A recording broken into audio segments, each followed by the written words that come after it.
হে, নতুন মোটরসাইকেলটা একদম ভুল সময় এলো। আর্থিক সংকট চলছে আর এখন ইএমআই পেমেন্ট করার কোনো উপায় নেই।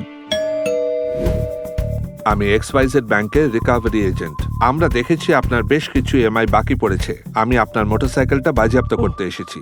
স্যার প্লিজ ওটা করবেন না। আমার আর্থিক সমস্যা চলছিল বলেই শেষ কয়েকটা ইএমআই দিতে পারিনি। তবে এখন আমি আর্থিক সমস্যার সমাধান করে ফেলেছি।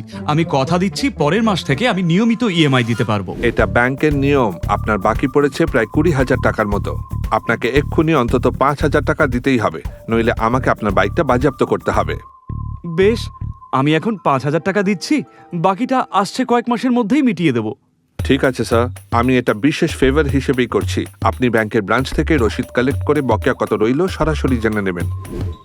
গুড ইভিনিং স্যার, আমি XYZ ব্যাংকের রিকভারি এজেন্ট।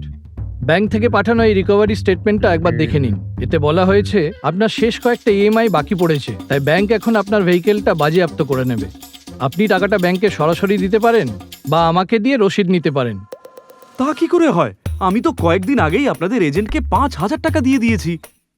সেটা সম্ভব নয় স্যার, আমি XYZ ব্যাংকের এই এলাকার বৈধ এজেন্ট। এই দেখুন আমার আইডি কার্ড আর বকেয়া উদ্ধারের জন্য XYZ ব্যাংক থেকে দেওয়া অথরিটি লেটার। আপনি ওর আইডি দেখেছিলেন? পেমেন্টের কোনো প্রমাণ আছে আপনার কাছে? কি কাণ্ড!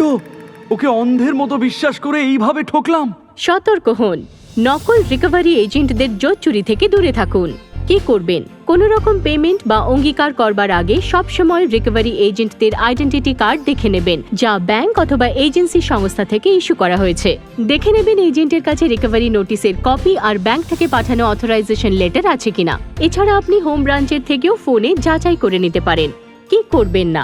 যথাযথ স্বীকৃতিপত্র অথবা রসিদ ছাড়া কখনো ব্যাংক বা রিকভারি এজেন্টদের কোনো রকম নগদ পেমেন্ট করবেন না।